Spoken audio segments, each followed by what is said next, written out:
our college house, and so I actually had thought that I was living a fairly environmentally friendly life, but through these documentaries I started to realize that all of my daily actions were causing environmental and social destruction to the very things that I loved. I had studied biology, chemistry, and aquatic science. I was an outdoorsman and someone who loved nature and loved animals, but ultimately I realized the food that I was eating was coming from factory farms, causing, destruction to many of the species that exist on Earth. The food that was coming from the GMO cornfields, the trash that I was creating that was ending up in landfills or ending up in the oceans or the forests, the gasoline that I was pumping into my car that was a part of the 10,000 routine oil spills that happen per year, and that I was contributing to war where that oil comes from. And so I just realized that all of my daily actions pretty much were causing destruction and were not actually protecting the world that I loved at all. And so at that time I could have felt very much depressed. I could have felt total doom and gloom and just hopeless and helpless, like there was nothing I could do. But I had those moments, but ultimately, instead I actually started to feel really empowered, because here was this information. I had watched all these documentaries and read the books, and now I knew the problems, and I knew ways that I could be a part of the solution. So what I did is I made this long list of changes that I wanted. Just seeing that's still up there.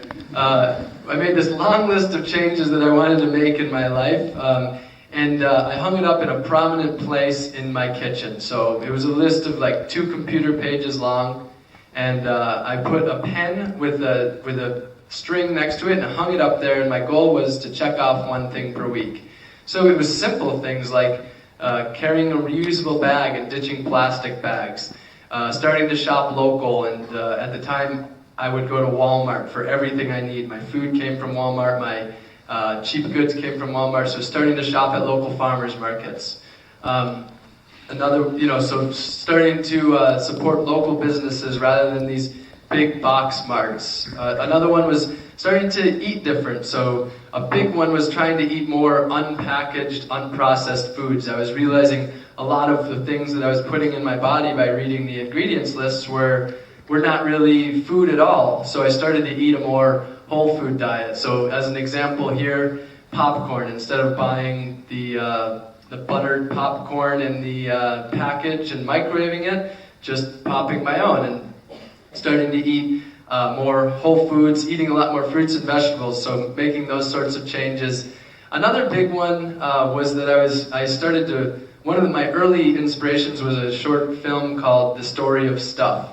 And they also have a short film called The Story of Cosmetics. And I started to realize that like all the stuff that I was putting on my body was made of petroleum byproducts and had all these crazy ingredients that I had no desire to put in my body. So I took all those and I just put them on the curb. The lotion and the Listerine mouthwash and the Old Spice deodorant and the Lucky cologne and all those things, and said, I thought to myself, human beings have existed for millions of years. Surely I don't need these things to exist. So I decided to try it out. And ultimately through all of this, I just started to realize that a lot of the things I were doing were just because that's what the corporations had sold me to do. So I decided I'm not going to spend hundreds of dollars in these things anymore that ultimately cause destruction.